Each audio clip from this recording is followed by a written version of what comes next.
Assalamualaikum warahmatullahi wabarakatuh. Kami dari kelompok 1 Keamanan Sistem Informasi kelas I2 akan mempresentasikan hasil praktikum 2617 yaitu Lab Snort and Fireware Rules, di mana dalam sebuah jaringan produksi yang aman, berbagai perangkat seperti security appliance, firewall, IPS, router, switch, dan server secara rutin menghasilkan peringatan keamanan atau yang biasa disebut dengan alert. Namun, tantangannya adalah tidak semua peringatan memiliki isi dan format yang sama. Sebagai contoh, peringatan yang dihasilkan oleh server mungkin berisi informasi terkait aktivitas aplikasi, sedangkan peringatan dari firewall akan berfokus pada lalu lintas jaringan. Perbedaan ini membuat kita perlu memahami cara menginterpretasikan setiap jenis peringatan untuk memastikan keamanan jaringan tetap terjaga. Tujuan dari lab ini yaitu untuk mempelajari aturan firewall dan signature IDS untuk mengenali pola serangan yang bisa terjadi. Untuk step yang pertama, kita bisa menjalankan CyberOps di virtual.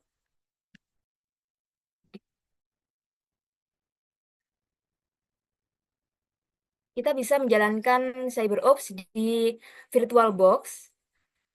Seperti yang sudah kita lihat, kita bisa memilih machine,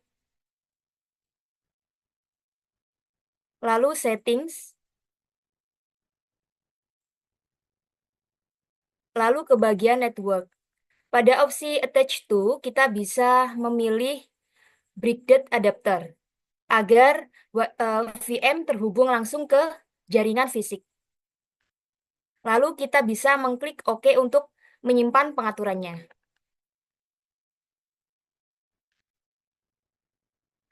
Untuk step yang selanjutnya,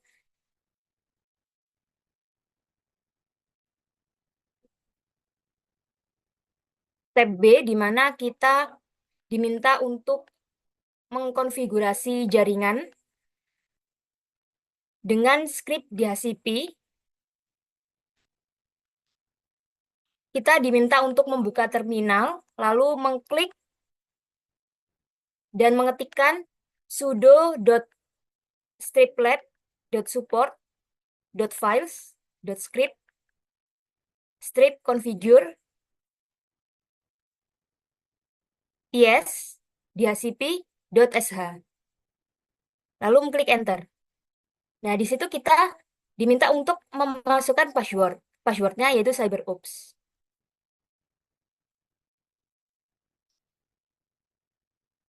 Setelah itu, kita klik if config.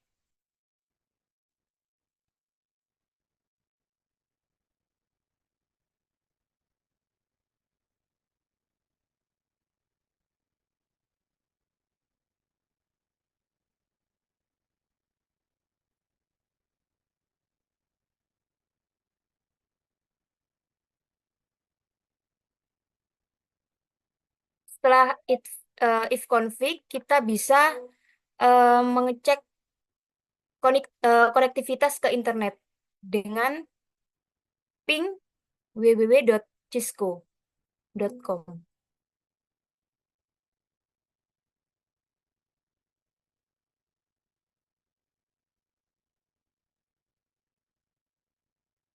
Di situ terlihat mengoutputkan statistik seperti jumlah paket yang terkirim dan diterima serta rata-rata waktu respons juga akan ditampilkan. Setelah selesai, kita bisa Ctrl C.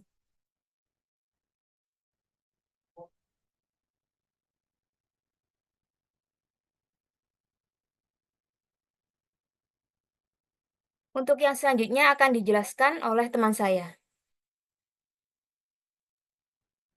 Baik, selanjutnya adalah terkait firewall and IDS logs. Jadi firewall dan IDS atau biasa dikenal Intrusion Detection System ini sering digunakan untuk mengotomatisasi sebagian tugas pemantauan dari traffic, baik firewall maupun IDS ini mencocokkan traffic yang masuk dengan aturan administratif. Nah, biasanya nih membandingkan header paket dengan kumpulan aturan, sedangkan IDS ini sering menggunakan payload paket untuk mencocokkan aturan.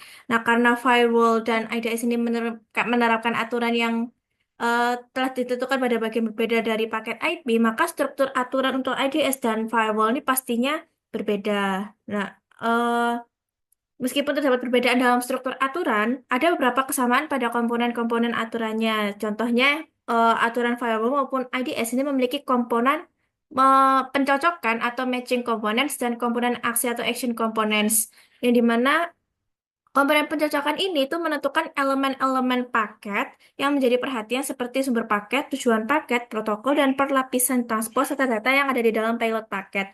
Kemudian untuk action komponen ini itu menentukan apa yang harus dilakukan terhadap paket yang cocok dengan komponen. Lalu desain umum firewall ini adalah menolak paket secara default sambil secara manual menentukan traffic mana yang diizinkan. Nah, hal ini dikenal sebagai dropping by default.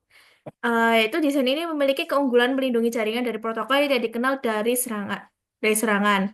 Sebagai bagian dari desain ini, eh, adalah hal yang umum untuk mencatat peristiwa drop paket karena paket-paket ini tidak diizinkan secara eksplisit dan oleh karena itu melanggar kebijakan organisasi.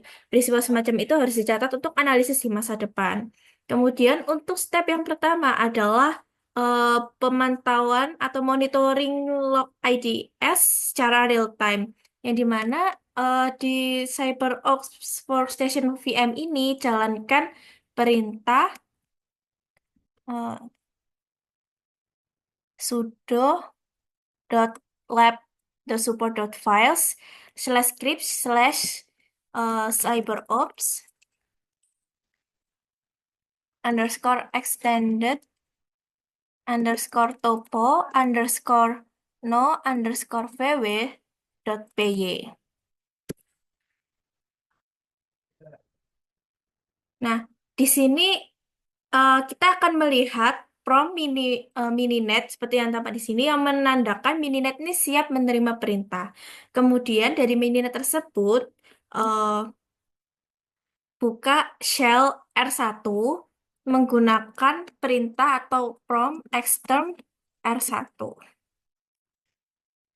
Nah, di sini jendela R1 akan terbuka dan di sini terdapat pertanyaan jika saat R1 terbuka, ini akan menampilkan tulisan dengan berwarna hitam dan juga background berwarna putih. Lalu user apa yang eh, login di shell tersebut dan apa indikatornya. Dan di sini bisa dilihat usernya ini adalah root yang dimana adalah pengguna dengan akses tertinggi dalam sistem.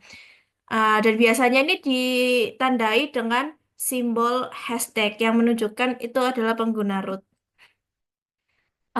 Kemudian selanjutnya dari shell R1 tersebut, jalankan eh, Linux-based IDS snort menggunakan sintaks lab.support.files scripts start underscore snort dot sh.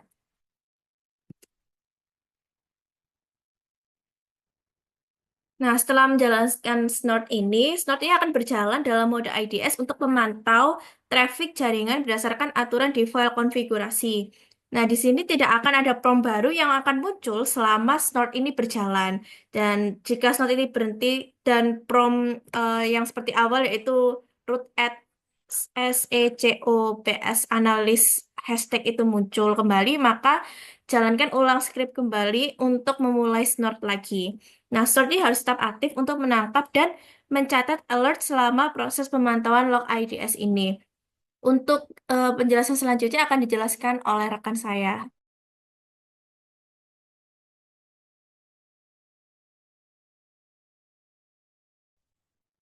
Langkah selanjutnya yaitu kita akan membuka shells untuk host H5 dan H10 dengan memasukkan komen exterm H5 dan exterm H10.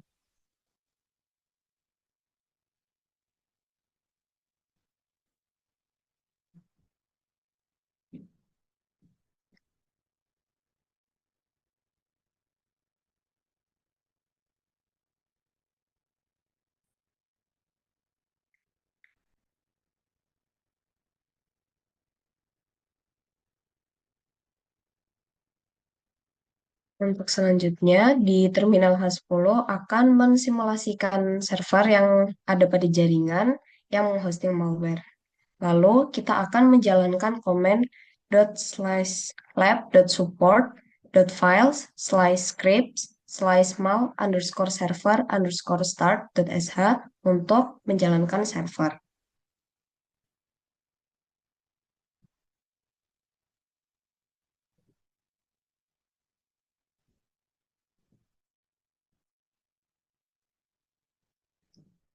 Nah, kemudian di terminal H10 ini kita akan menjalankan command netstat dengan opsi strip tunpa untuk memverifikasi web server yang sedang berjalan.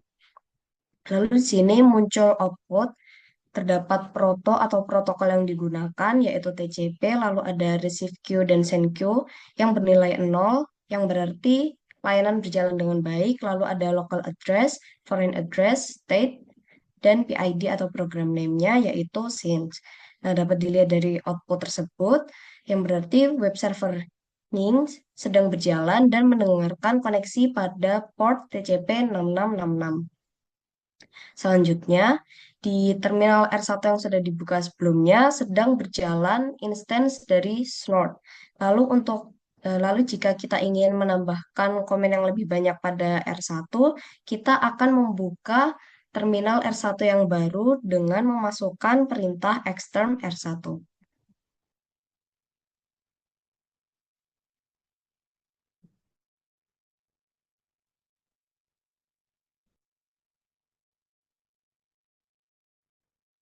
Selanjutnya akan dijelaskan oleh teman saya.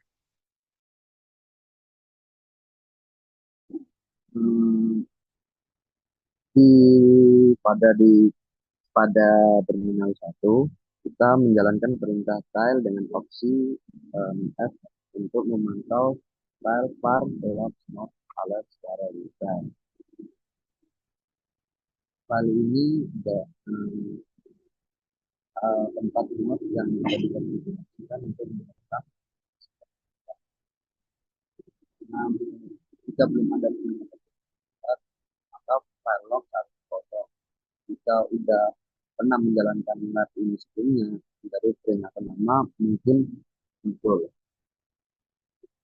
Kemudian dari H5 kita menggunakan perintah reset untuk menunjuk file bernama c32.am.exe.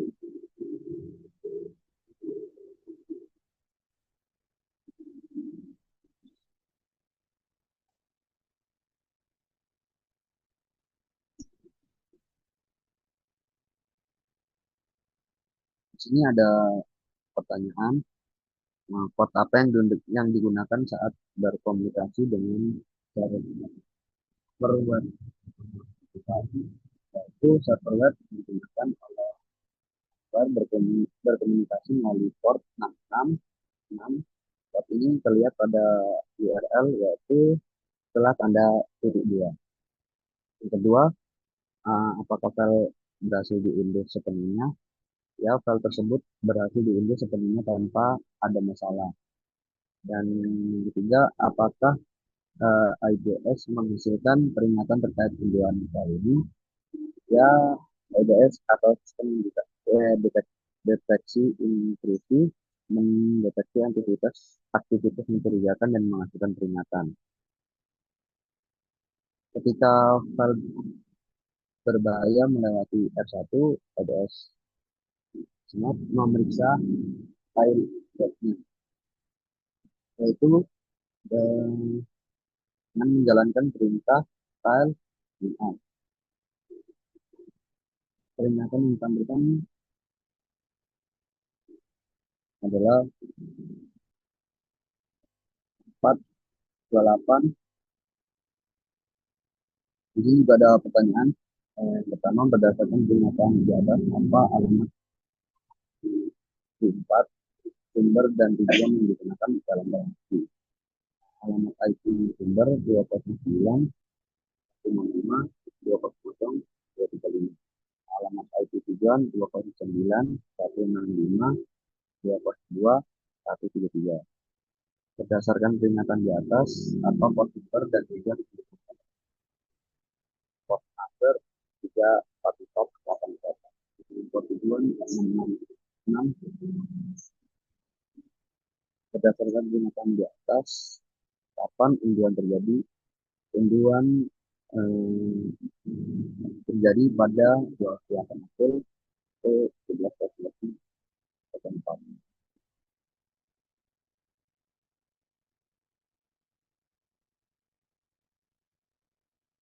Terus lanjut dari H5, gunakan perintah PPT jam untuk menangkap kejadian dan mengambil ulang file luar agar transaksi dapat ditangkap.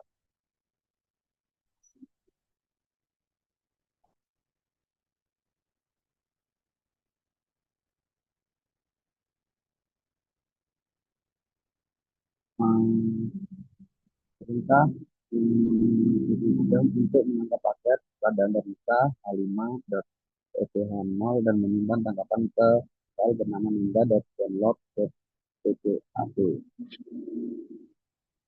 Output yang dikeluarkan di mana tujuan menunjukkan bahwa suatu proses telah dikirim ke latar belakang dengan metode proses PID 5633. Terus yang terakhir, kembalikan kontrol cell dengan menekan enter dan beberapa kali dan mendapatkan kembali ke terminal sementara PCB jam tetap berjalan di latar belakang.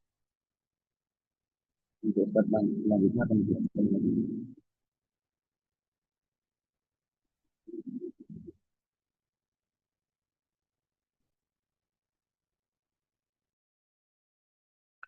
Oke, baik. Selanjutnya adalah tahap L. Oke, jadi sekarang TCP DAM ini sudah mengcapturein paket. Jadi kita untuk download lagi malware-nya. Jadi pada H5 kita menjalankan ulang komen dengan menggunakan upthrow untuk recall komen sesuai dengan yang ada pada laporan, yaitu hashtag #wiget 209 so on hingga .exe. Nah, pada tahap ini saya akan menjelaskan apa yang terjadi. Jadi, pertama TCP DAM ini menangkap package ya. Menangkap package, kemudian em, selanjutnya kita menjalankan kembali perintah daripada widget yang diinstruksi tadi, yaitu menjalankan ulang di command history. Kemudian yang ketiga, pada tahap ini kita juga mengunduh malware ya. Jadi perintah widget ini mengunduh sebuah file dari alamat IP 209 so on hingga 133 di port 6666. Nah, file yang diunduh ini bernama w32.nimda.ame.exe. Kemudian informasi yang didapatkan dari tahap L ini juga detail unduhan, yaitu ukuran file 337 KB, kemudian permintaan HTTP ke server berhasil, kemudian file disimpan atas nama w32 so on hingga .exe. Nah, pada skenario ini, demonstrasi ini menangkap lalu lintas jaringan untuk menganalisis malware, seperti yang ditunjukkan oleh penggunaan TCP DAM. Oke, baik. Selanjutnya adalah tahap M ya. Pada tahap M ini, eh, kita menghentikan capture dengan membawa TCP DAM ini ke foreground dengan komen atau perintah FG. Jadi bisa dilihat kita menggunakan hashtag FG. Kemudian untuk fungsi dari tahap M ini sendiri ya. Jadi ini adalah membawa TCP DAM ke foreground. Jadi perintah FG digunakan untuk membawa proses yang sebelumnya dijalankan di background atau di latar belakang ke latar depan atau foreground. Karena TCP DAM ini adalah salah satunya proses yang dijalankan di latar belakang. Jadi tidak perlu menyebutkan PID atau proses ID. Kemudian proses yang kedua di tahap M ini itu juga kita menghentikan TCP DAM. Jadi setelah proses TCP DAM ini dibawa ke foreground, kita bisa menghentikan proses tersebut dengan menekan Ctrl C. Nah, kemudian tahap yang ketiga ini adalah ringkasan dari hasil capture ya. Dari hasil capture ini ada 316 paket yang ditangkap. Dan kemudian untuk tahap ini jumlah paket yang berhasil ditangkap selama sesi menggunakan TCP DAM. Dan file malware yang sedang diunduh dengan nama nimda.download.pcap. Kemudian ada tahap yang terakhir yang akan saya jelaskan, itu adalah tahap eh, N, eh, LMN ya, N berarti ya. Tahap N. Nah, tahap N ini pada H5 kita menggunakan ls command untuk memverifikasi PCAP file yang telah ditemukan gitu ya. Itu menggunakan yang sesuai di laporan yaitu hashtag #alice-1. Kemudian untuk apa yang didapatkan dari tahap ini, untuk perintah ls-1 itu digunakan untuk menampilkan daftar file ya dalam direktori saat ini, beserta informasi detail tentang file tersebut. Jadi ada ukuran file, izin akses, dan tanggal terakhir diubah. Kemudian hasil dari perintahnya itu apa? Jadi kita kan tadi udah ada file ya, file nimda.download.pcap. Ini ada di direktori saat ini dengan ukuran 371 KB. Dan ini menunjukkan bahwa file tersebut berhasil disimpan dengan ukuran yang lebih besar dari 0 yang menandakan bahwa TCP-DUMP telah berhasil menangkap paket dan menyimpan file tersebut. Kemudian ada beberapa file lain ya, selain PCAP tadi, ada W32 nimda and so on exe. Kemudian ada W32 and so on exe dot one. Kemudian secara keseluruhan langkah ini memastikan bahwa data tangkapan package telah disimpan dengan benar dengan tadi ya, em, yang perintah ls-1 tadi disimpan dengan benar dan hasilnya telah diverifikasi. Juga pertanyaan deh untuk bagaimana PCAP ini bisa sangat bermanfaat untuk analisa atau analisis security. Jadi file PCAP berisi paket-paket data yang terkait dengan lalu lintas yang terlihat oleh kartu jaringan NIC yang menangkap. Dan dengan cara ini, file PCAP sangat berguna untuk melacak kembali kejadian jaringan seperti komunikasi dengan titik akhir yang berbahaya. Alat seperti Wireshark dapat digunakan mempermudah analisis file PCAP tadi. Selanjutnya ada step 2A ya.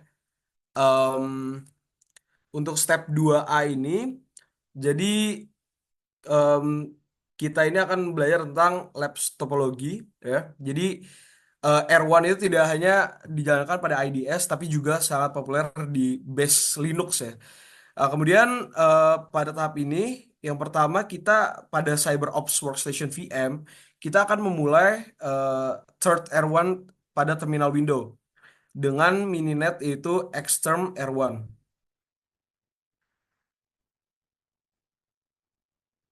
Oke, ini tahap yang pertama. Oke, selanjutnya pada tahap yang kedua, pada terminal R1 yang baru, kita bisa menggunakan IP tablets ya, eh, perintah IP tablets untuk mendaftarkan eh, change dan rules yang sedang digunakan. Jadi menggunakan komen yaitu hashtag IP tables -l -v.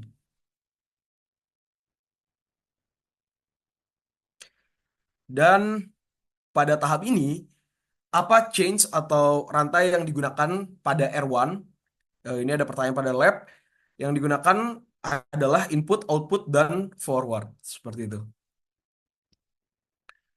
Baik, untuk step 2 poin B seperti itu. Untuk step 2 poin C dan seterusnya akan dijelaskan oleh teman saya.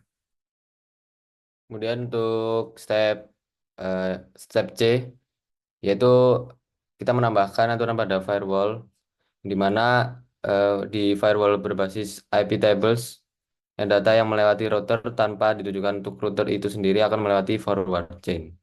Oleh karena itu, aturan pemblokiran diterapkan pada forward chain dengan mengikuti perintah di perintah seperti berikut, yaitu dengan mengetikkan IP tables min i forward min p tcp min d kemudian 209.165.202.1.3 dengan kemudian strip 2 kali di port, kemudian 4 kali min j, kemudian drop, di mana I forward ini menyisipkan aturan pada chain forward, kemudian min p TCP itu menentukan protokol TCP, kemudian min D dan seterusnya itu menentukan alamat IP tujuan, kemudian di port 666 itu menentukan port tujuan yaitu 6666.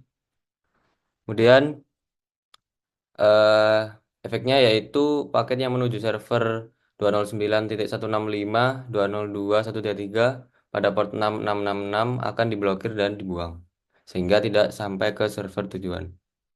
Kemudian yang step selanjutnya itu step D, memverifikasi aturan firewall.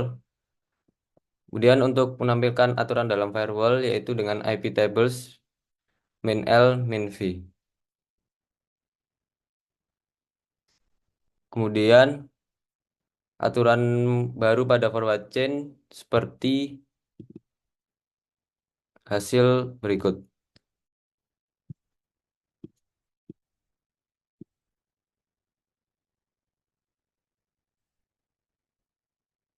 Kemudian eh, step E yaitu menguji pemblokiran. Untuk menguji pemblokiran, kita bisa menggunakan prompt sebagai berikut.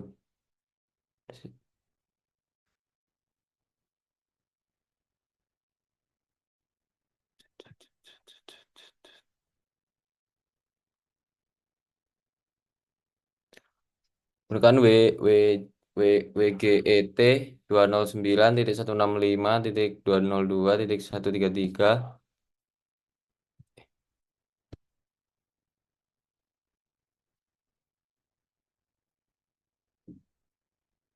Kemud-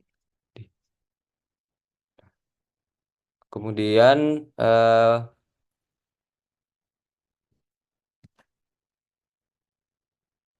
hasil akhir dari prompt tersebut yaitu firewall berhasil memblokir koneksi menuju server berbahaya untuk mencegah malware diunduh ke jaringan.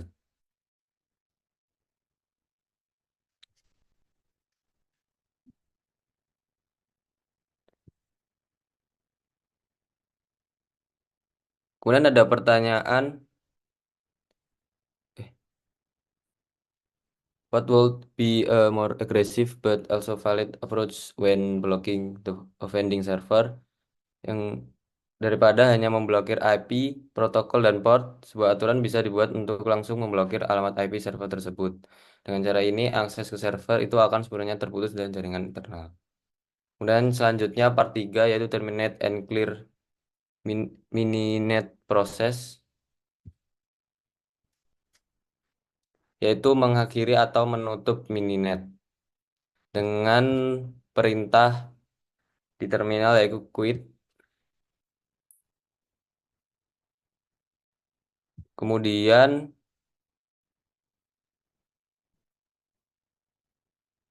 perintah quit ini menghentikan simulasi jaringan yang dijalankan oleh mininet. Kemudian step B yaitu membersihkan proses mininet menggunakan perintah mn-c, yaitu dengan menjalankan perintah sudo mn-c. Nah, perintah ini akan menghapus file temporer yang dibuat oleh mininet dan menghentikan proses yang masih berjalan terkait mininet, seperti instance jaringan virtual atau switch. Kemudian juga membersihkan tabel routing atau konfigurasi jaringan lain yang telah dimodifikasi.